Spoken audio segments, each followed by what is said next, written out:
లబ్ధిదారులందరూ ప్రజాపాలనలో దరఖాస్తు చేసుకోవాలని, సంక్షేమ పథకాల అమలు నిరంతర ప్రక్రియ అని ఎమ్మెల్సీ జీవన్ రెడ్డి అన్నారు. ఎమ్మెల్సీ జీవన్ రెడ్డి ఆధ్వర్యంలో కాంగ్రెస్ నాయకులు, కార్యకర్తలు పెద్ద ఎత్తున హాజరై ఆయన నివాసంలో ఆవిర్భావ వేడుకలు ఘనంగా నిర్వహించారు. ఈ సందర్భంగా జీవన్ రెడ్డి మాట్లాడుతూ దేశ స్వాతంత్ర్యం అనంతరం ప్రాణాలు అర్పించిన ఘనత కాంగ్రెస్ నాయకులదని గుర్తు చేశారు. దేశ సమగ్రతను కాపాడేందుకు సోనియా గాంధీ ఖలిస్తాన్ ఉగ్రవాదులను ఏరివేతకు వెనుకాడ లేదని అన్నారు. శాంతి కోసం ప్రాణత్యాగం చేసిన ఘనత రాజీవ్ గాంధీ అని, విద్యార్థులు, నిరుద్యోగ యువత బలిదానాలకు ముగింపు పలకాలని సోనియా గాంధీ తెలంగాణ ఏర్పాటు చేశారని అన్నారు. పదేళ్ల కాలంలో కేసీఆర్ తెలంగాణ ఉద్యమ లక్ష్యాలను నెరవేర్చారని, నియంతృత్వ ధ్వనితో పాలన కొనసాగించారని అన్నారు. 60,000 కోట్ల నుండి 6 లక్షల కోట్ల అప్పుల రాష్ట్రంగా మార్చారని ఆయన అన్నారు. నియంతృత్వ పాలనకు ముగింపు పలకాలని ప్రజలు కాంగ్రెస్ కు పట్టం కట్టినట్లు ఆయన తెలిపారు. స్వేచ్ఛా స్వాతంత్రాలు లేకుండా ఒక నియంతృత్వ పాలనను అనుభవించడం జరిగిందో దాని నుండి విముక్తి పొందటానికి కొరకు ఏదైతున్నదో 139 సంవత్సరాల క్రితం వీళ్ళ కాంగ్రెస్ పార్టీని ఏర్పాటు చేసి దేశ స్వాతంత్ర ఉద్యమాన్ని చేపట్టబడటం, మహాత్మా గాంధీ గారి నేతృత్వం ఇవాళ వాస్తవంగా ఆనాడు దేశానికి స్వాతంత్రం లభించటం, ఉద్యమంలో కాంగ్రెస్ పార్టీ పోషించిన పాత్ర, ముఖ్యంగా అహింసాయుత సిద్ధాంత మార్గంలో ఏ విధమైనటువంటి హింసకు తావు లేకుండా భారతదేశానికి స్వాతంత్రం సిద్ధింపచేయడం జరిగిందో అందులో పండిట్ జవహర్లాల్ నెహ్రూ గారు, మహాత్మా గాంధీ గారు, సుభాష్ చంద్రబోస్ గారు, అబుల్ కలాం ఆజాద్ గారు, వల్లభాయ్ పటేల్ గారు, ఈ విధంగా ఎందరో మహానుభావుల ఉద్యమ ఫలితంగా దేశానికి స్వాతంత్రం పొందడం జరిగింది. ఆ స్వాతంత్రానికి ఏదైతుందో అర్థం పొందే విధంగా దేశ స్వాతంత్రానంతరం దేశ సమగ్రతకు, ఐక్యతకు ప్రాణాలు అర్పించి ఈ దేశ సమగ్రతను కాపాడినటువంటి ఒక మరి ఘనత, గొప్పతనం కాంగ్రెస్ పార్టీకే ఉంటుందని చెప్పాలి, తప్పదని చెప్పారు. ఇలా స్వర్గీయ ఇందిరాగాంధీ గారు ప్రధానమంత్రి ఉండగా ఈ దేశాన్ని ఖలిస్తాన్ ఉగ్రవాదులు అంటే ఏ విధంగా ముక్కలు చేయాలని చెప్పని తలంచడం జరిగిందో దాన్ని నిలువరింపు చేయడానికి కొరకు ఏదైతుందో తన ప్రాణానికి ముప్పు వాటిల్లుతుందని చెప్పని ఊహించి కూడా ఈ దేశ సమగ్రతను కాపాడడం ఒక ప్రధానమంత్రిగా తన బాధ్యతగా భావించి మరి ఆనాడు ఖలిస్తాన్ ఉగ్రవాదుల ఏరివేతలో ఆమెకు దృఢ నిశ్చయంతో నిర్ణయం తీసుకోవడంతో చివరికి మరి ఆమె ప్రాణాలు కోల్పోవడం జరిగినటువంటి విషయం మనకు తెలియదు కాదు. అట్లాగే శాంతి మార్గం ఏర్పరచడంలో భాగంగా భారతదేశానికి పొరుగు దేశాలైనటువంటి శ్రీలంక లాంటి దేశాల్లో కూడా శాంతిని నెలకొల్పడానికి శ్రీలంకలో ఎల్టీటీ ఉగ్రవాదులను అణచడంలో భాగంగా భారత దళాలను శ్రీలంకకు పంపడంతో మరి ఎల్టీటీ ఉగ్రవాదులు ఒక కక్షపూరితంగా రాజీవ్ గాంధీ గారిని ఈ విధంగా మరి వారి బలి తీసుకోవడం జరిగిందో మనకు తెలియదు కాదని చెప్పండి. మనం గమనించాల్సింది వాళ్ళ దేశ స్వాతంత్రానంతరం కూడా ఈ దేశ సమగ్రత కొరకు ప్రాణాలు అర్పించినటువంటి యొక్క త్యాగమూర్తులు కేవలం కాంగ్రెస్ పార్టీకే పరిమితమైందని చెప్పక తప్పదని చెప్పండి. రాజీవ్ గాంధీ గారు బలైన తర్వాత సోనియా గాంధీ గారు వాస్తవం ఒక విదేశీ వనితగా ఆమెను ముద్రించాలని ప్రయత్నం చేసినప్పటికీ కూడా ఆమె ఏమాత్రం చలించకుండా ఆమె భారతదేశ మెట్టి బిడ్డగా వీళ్ళ ఈ దేశ సమగ్రత కొరకు తన భర్త రాజీవ్ గాంధీ గారు, అత్త ఇందిరమ్మ గారు మరి ప్రాణాలు అర్పించడం జరిగిందో ఆ దేశ సమగ్రతను, ఐక్యతను, లౌకిక వాతాన్ని కాపాడడం తన వంతు బాధ్యత. భిన్నత్వంలో ఏకత్వం లాగా కుల మతాలకు అతీతంగా హిందూ, ముస్లిం, సిక్, ఇసాయి ఈ దేశంలో ఉన్నటువంటి పౌరులందరూ కూడా సమానమని తెలియజెప్పే విధంగా ఒక లౌకికవాదాన్ని కట్టుబడి ఒక రాజకీయ పార్టీకి ఏదైతున్నదో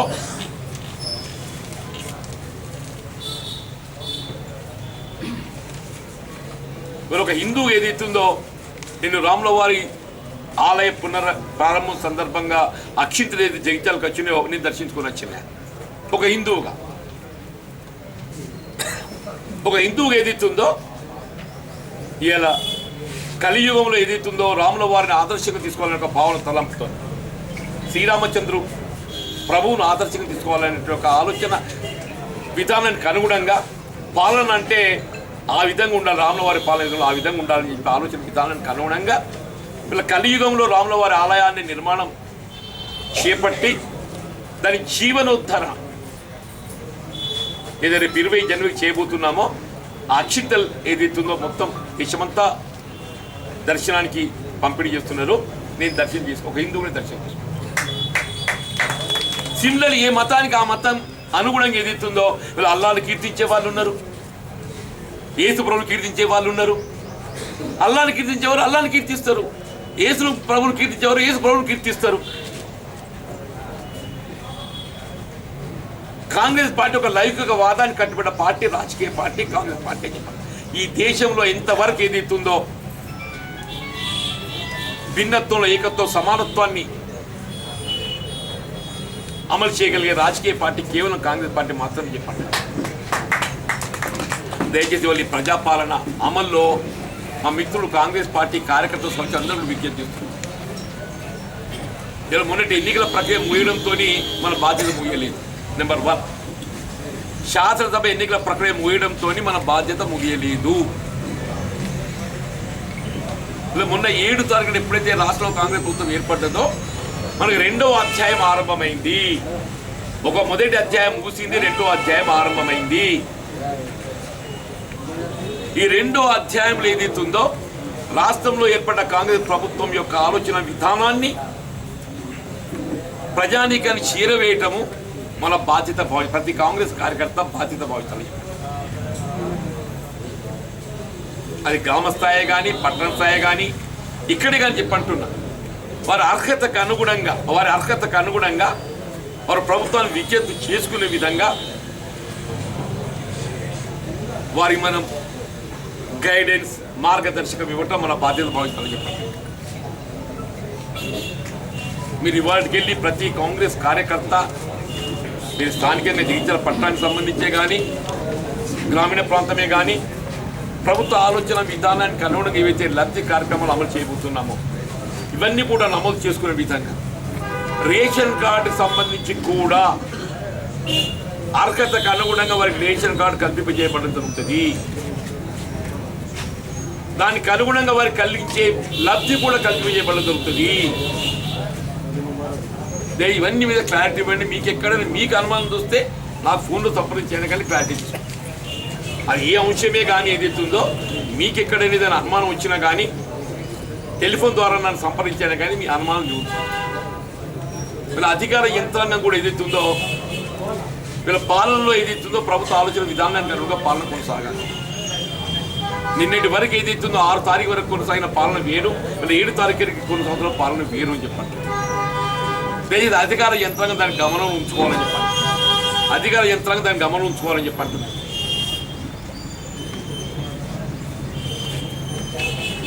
తప్పకుండా అమలు చేస్తాం. ఆమె ఈవెంట్ ఇచ్చేటోళ్ళం కాదు, మేము పేర్కొన్నాం కాబట్టి ఇస్తాం. మేము ఇస్తామని పేర్కొన్నాం కాబట్టి ఇస్తామని చెప్పి అంటున్నా. ఆమె ఈవెంట్ ఇచ్చేటోళ్ళం కాదు. ఆమె ఏమి ఇచ్చింది? ఆమె 5 ఏళ్ళు ఎలగబెట్టి ఏం చేసింది అంటున్నా. 5 ఏళ్ళు ఎలగబెట్టి ఏం చేసింది? ఉన్న చక్కెర ఫ్యాక్టరీ ముప్పించింది, మేము తెరిపిస్తున్నాం. 5 ఏళ్ళు ఏదైతుందో పార్లమెంట్ సభ్యురాలుగా ముఖ్యమంత్రి గారి తనయ్యగా ఆమె చేసింది ఏంటి ఈ ప్రాంతానికి అంటే నిర్వహణ ఉన్న చక్కెర కర్మాగారాన్ని ముప్పించింది, మేము తెరిపిస్తున్నాం అని చెప్పి అంటూ నేను ఒక్కటి చెప్పవా దుర్సాన్ చేసింది? ఒక్కటి చెప్పు దుర్సాన్ చేసింది.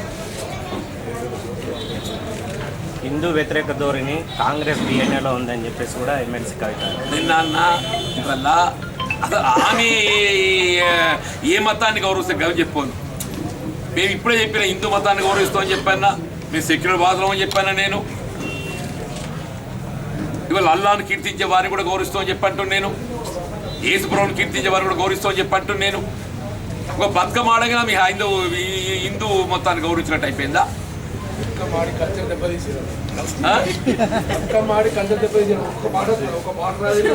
ఇక బతుకమ్మ ఆడగానే కథ హిందూ మతం గౌరవం వచ్చింది ఆమెకు.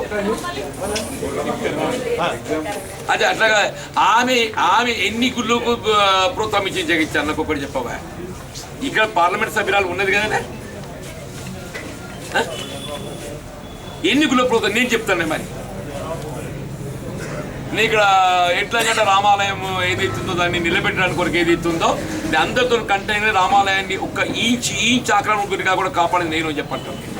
రామాలయం ఎట్లాగంటే ఒక ఇంచ్ కూడా ఆక్రమణ గురిగా కూడా కాపాడేది నేను చెప్పంటాను. ధరుణ్ క్యాంపులు ఏదైతుందో ఇలా బోగస్ రిజిస్ట్రేషన్ సృష్టించుకొని భూ ఆక్రమణ పాల్పడితే అప్పటి గౌరవ ఎమ్మెల్యేగా ఇప్పుడు ఒక ఎమ్మెల్యే గౌరవ ఎమ్మెల్యే గారు ఏదైతుందో ఆయన చేసి ఎత్తేస్తే నేను పోయేదైతే జై హనుమాన్ అని చెప్పని జెండా పాతి భూమిని కాపాడి నేను చెప్పంటున్నాను. నేను రాములవారి రక్షిత దర్శనం చేసుకొచ్చి నేను చెప్పంటున్నాను. నువ్వు ఎక్కడ హనుమాన్ దేవాలయ మందిరం నిర్మాణం చేసినా, ఎక్కడ పోషమ్మ గుడి కట్టినా, ఎక్కడ ఇల్లమ్మ గుడి కట్టినా, ఎక్కడ పెద్దమ్మ గుడి కట్టినా నేను దానికి అండగా నిలబడుతున్నా చెప్పండి. నువ్వెక్కడ తల్లి? నువ్వు ఎవరు? ఏంది అసలు? నువ్వు మతం గురించి నువ్వు మాట్లాడుడా, హిందుత్వం గురించి నువ్వు మాట్లాడుడా? ఒక హిందువు అందరం కూడా మనకు మన మతం పట్ల గౌరవం ఉంటుంది, మనం గౌరవిద్దాం. ఇట్ డస్ నాట్ మీన్ ఇతర మతాలు కించపరచడం కాదు, ఇతర మతాలు కించపరచడం కాదు. వీళ్ళు ఎన్నికలు వస్తే నీ ముస్లింలు కావాలి, ఎన్నికలు వస్తే నీ ముస్లింలు కావాలి. వాళ్ళ అంశం చర్చకు వస్తే నువ్వు మాట్లాడు, వాళ్ళ అంశం చర్చకు వస్తే నువ్వు మాట్లాడు, వాళ్ళ హక్కుల రక్షణకు వస్తే నువ్వు మాట్లాడవు. నువ్వు మతం అంటే ఏంది? మన మతాన్ని మనం ఎంత ప్రేమిస్తామో గౌరవిస్తామో ఇతర మతాన్ని కూడా అంతే గౌరవించాలి, ప్రేమించాలి. నా మతాన్ని ప్రేమించడము గౌరవించడం ఎంత బాధ్యత భావిస్తామో ఇతర మతాలను గౌరవించడం కూడా అంతే బాధ్యత భావించాలని చెప్పి అంటున్నా. అప్పుడు నిజమైనటువంటి ఒక నువ్వు నీ మతాన్ని ప్రేమించిన వాడు అవుతావు చెప్పి అంటున్నా. ఇతర మతాలను గౌరవించేవాడిని వాడు ఎవడు కూడా ఆ మతం పట్ల వానికి విశ్వాసం ఉన్నదని చెప్పిన భావించడం వీలేదని చెప్పి అంటున్నా.